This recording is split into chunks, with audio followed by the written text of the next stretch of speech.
That was mostly as close as I could get to a great solo on Cherokee Shuffle played by David Grier.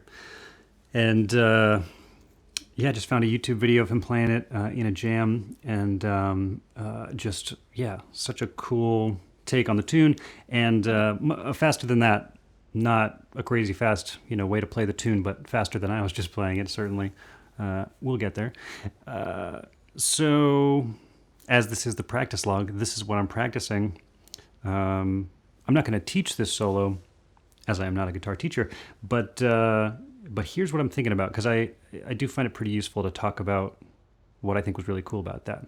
There's kind of three things going on in the solo. One is there's so much of the melody. For all the cool stuff happening there, still mostly melody. The second thing is all these little details that are not exactly what you would expect if you think of like classic bluegrass guitar, G runs, blah, blah, blah. There's always something that's like, oh, that's not exactly how most people do that little move there. And that's such a big part of, David Grier's sound. And then the third thing being things that nobody other than David does, especially in the flat picking world, which is like, oh, wow, that's cool. That's a whole new idea that whatever. So I find that really cool. It's like, oh, here's a great way to play the melody, first of all. That's kind of inspiring that it's a cool, creative way to do that. Second of all, these little tiny details, like, oh, rather than this standard thing I do the same way every time, maybe I could do it this other way. Or maybe I could find a new little change to the standard G run or whatever. And then the third being, wow, big, cool ideas that I could either learn and use, I guess, or just kind of be inspired and say, wow, how do I kind of get that sound, and how do I get it to fit within the context of a tune like Cherokee Shuffle?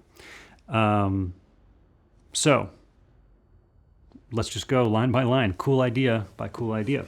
And I'll just kind of say what I think is cool about it. So a little walk up into the melody. Just the scale, but still something cool about it rather than going... And the way he plays everything is going to sound so cool and smooth. So the way I'm playing it might not convey what is so cool about it. I'll leave a link and you can check out him playing the solo. And then he kind of just plays the melody in the beginning.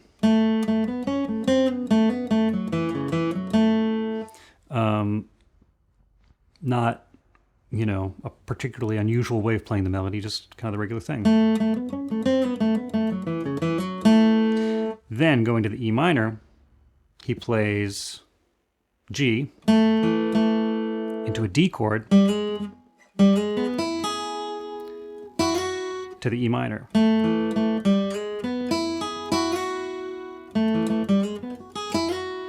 Which is an unusual sound, but beautiful, and it flows so well. I don't think this is really the sound that you get while playing it in the tune, but you think about that chord D over the G, because it's still a G chord. You're kind of getting that. That's pretty cool. Into the E minor. Then he goes to the C. Starts out in a very simple way. That's how you would usually go to that. Whatever. He kind of does that, but it's just one of those little details, like a little tiny thing that's different than what you would expect. It's a little bit of cross-picking. Rather than...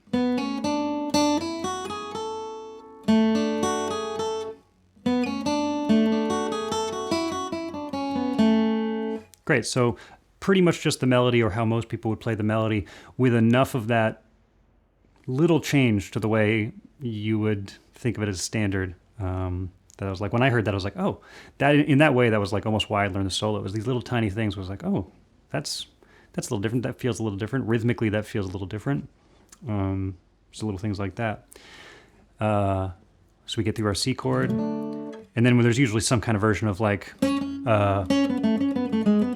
or something like that right at the end of the melody. And he plays. Even that, it's like, to describe that is to miss the point of why it sounds beautiful, right? To just say, well, it's got all the same notes in there mostly, but there's something about the fact that he plays the slide to the open D string.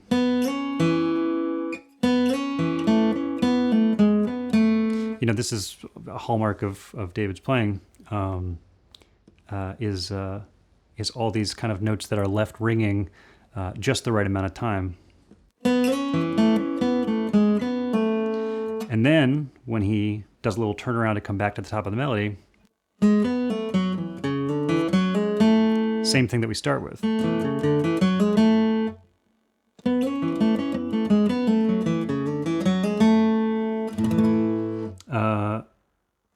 Continuity, just a good idea. Maybe that's just the standard way he plays it. I don't know. It's just, that's what he played. It's neat. It's neat. Okay, second A section. Check this out.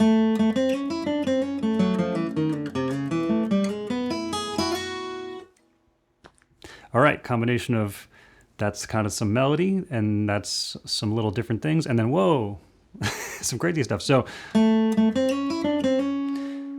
little kind of bluesy, you know, I kind of think of it as like the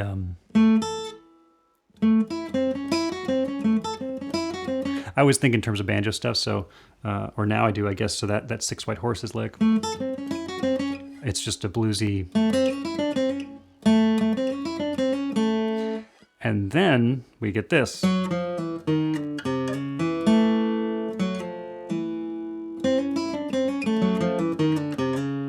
it's just a lot of chromaticism from E.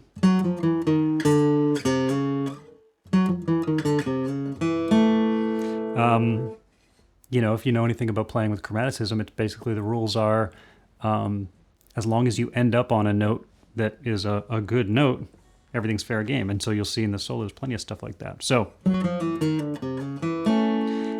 returns to the same idea. That D chord to the E minor.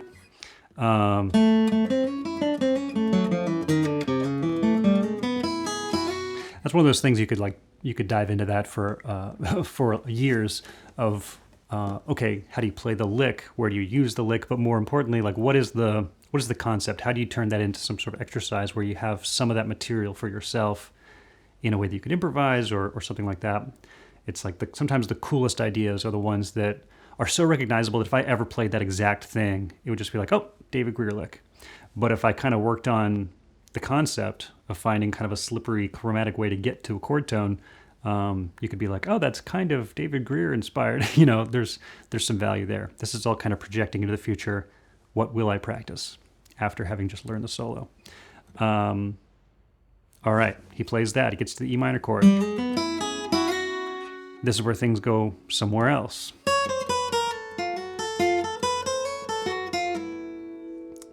There's a method to the madness yet again. Same thing with the chromaticism. We're going to our C chord. So you can go chromatically.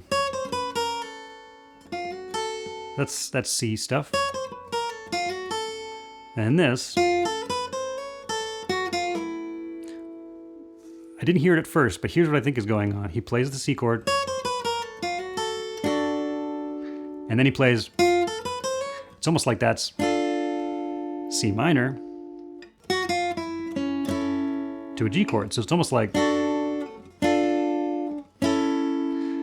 which is pretty cool to imply that much harmony in such a small space in a way that, to me, does not detract from the tune. I think that sounds really cool still. Or it sounds, you hear it and you're just like, yeah, Cherokee Shuffle still, right? A little outside the lines if you're thinking of like classic flat picking language, but we're not talking about that. We're talking about stuff that is awesome on Cherokee Shuffle. So he plays that. Then D chord at the end. Kind of the same thing chromatic wise.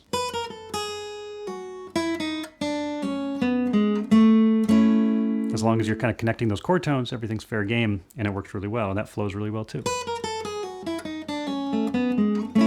One of the challenges with this is going to be, am I articulating? I don't have to articulate it exactly like he does necessarily, but is there a lesson to learn in like when he does a pick stroke versus a hammer on or a pull off or whatever it is? Like when do I want to take that as the advice, right? Like maybe I don't even play the lick. Maybe I just say, when I play something with that number of notes per string, it flows a certain way if you articulate it this way, right? Like maybe that's the big lesson to learn. I'm sure it is, but that'll be interesting to dive into because I'm pretty sure I'm not getting everything exactly right. It'd be interesting to check that out more. Okay, where are we? That's the A section. B section, he plays this to start. Just very simple, strummy melody. Again, it's like we think of all these crazy things relative to whatever that he's playing, but it's like, again, still mostly melody. And then, especially in the B part, there's so much stuff that is not complicated. It's just a really great interpretation of the melody. So then he plays more of like a single note version. We get, again, that kind of pedal droney thing. So that kind of has the same impact that it had before. Then we have this lick going into the C chord.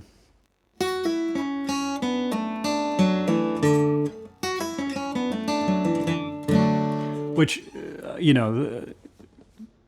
tough to say what that is specifically, because it's just like what one person plays, right? You look at what somebody plays and you say, well, that's just how they do things. It's not necessarily that there's necessarily some theory behind it, but it kind of reminds me of some Clarence White stuff. If you look like, like everyone who plays that's kind of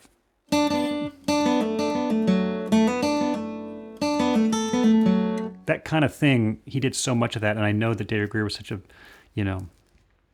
lover of Clarence White's playing and of Clarence White, and so maybe there's something in there, right? There's kind of this like pull off to open. Maybe that's like remnants of what he studied, right? Because he listened to like Tony Rice was really into Clarence White. His interpretation of that stuff is one thing. David Grier, is studied so much Clarence White, and his interpretation of that is kind of a whole other thing, right? There's no similarity between their interpretation, other than they might play a couple licks the same. But like, that's really fascinating too. Is like, what do different people pull from different things? I find that really interesting.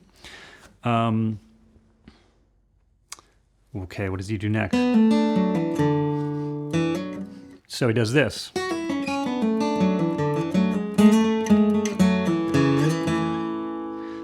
That's like,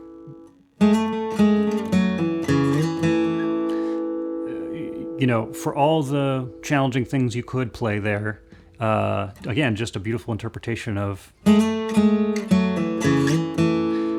going to the back to the G chord and playing the melody. And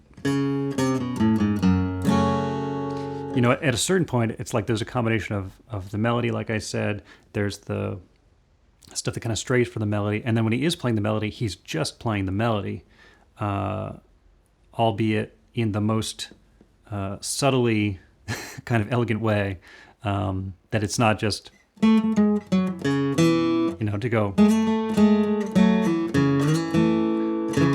There's always texture there, right? He's not just playing the note, he's always adding some kind of texture. Same thing when he plays this. It's not... There's texture behind it. It doesn't have to be the only way you play it. Plenty of people could play it the other way and be fine, but that texture is what drew me to this. Another cool G run. To end it, right? So... to the E minor. Same thing. It's a slippery chromatic thing, and I think I've heard him play that kind of thing before. So again, it's like, okay, you can just take that and have it. And people will say, what a cool David Grier lick. Or maybe there's something in there that you can pull deeper. Both are fine. Both are great. I don't know what I'm gonna do. I'm just telling you what I'm thinking.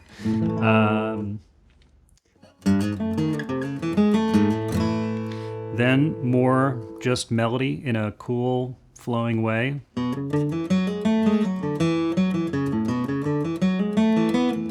Kind of the same general idea as the previous interpretation.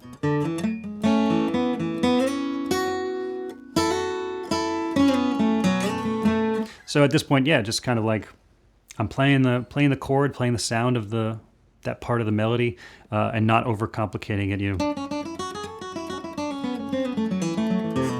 Whatever,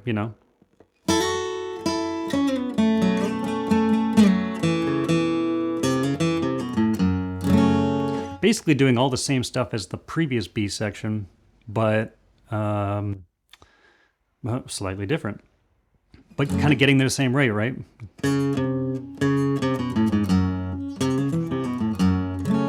That kind of thing, right? Same idea. And then finally, the little like G run turnaround, whatever, the way we end it.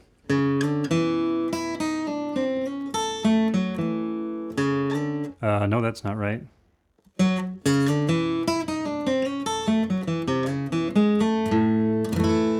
Kind of got a lot of things in there. So to D chord, more of that chromaticism that we had here, right? At the end of that A section, same thing, right?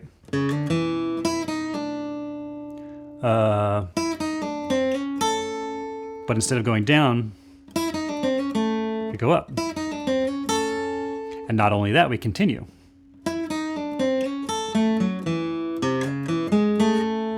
So it's kind of like the goal is the momentum, right? And it's like, okay, there's this big toolbox, and it's like, can any of these pieces kind of flow smoothly into one another? And what's cool about this is that on paper, this does not flow smoothly into one another. If you play it the right way, if you play it like David played it, then it flows great. So, again, you could learn the lick. You could also say, wow, maybe there's some stuff I could play that if I play it right, it'll kind of be unexpected, but it'll work. It won't be unexpected because people are like, why would you do that? It's like they'll hear it and say like, oh, I didn't know you could do that. So that's all really fascinating. But that's the end of that solo. Let me see.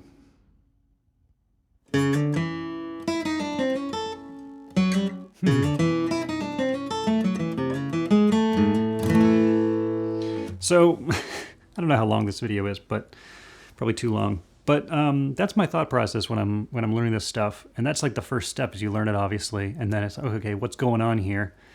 And then I don't always necessarily go through and learn every little lick, and then like you could turn this solo into a PhD project in all the different ways you could permutate everything, and I probably won't do that.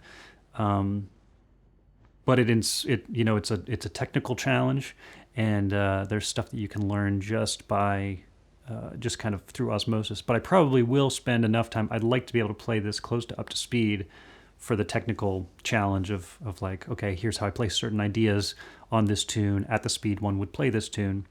But I think I'll probably also check out some of the things.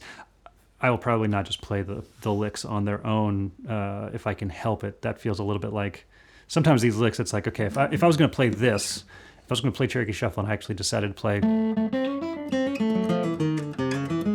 or whatever. If I was going to play that whole thing, it's like, okay, I'm halfway through the lick and I already know where that's going. That kind of serves a different purpose than what I think is fun about improvising. So maybe I would like arrange something similar. I'd say, okay, well, that's my inspiration. But this is like the great banjo player who I'm lucky enough to teach at some camps with, Alan Mundy, refers to all this stuff as research and development. You're just kind of tinkering with stuff, and rather than look at it as I'm just kind of, taking these licks to repurpose them necessarily. It's more like I'm examining a fine specimen of very unique and beautiful guitar playing. So, all right, this video has been long enough. Let me know if you like this kind of thing, because I'm always learning a lot of solos, and again, I'm not going to really teach these per se, but I'll let you know what I think about them, and you can probably slow it down and learn it from this video if you want to, but I'll leave a link and you can check it out that way. But that'll do for now. Thanks for watching.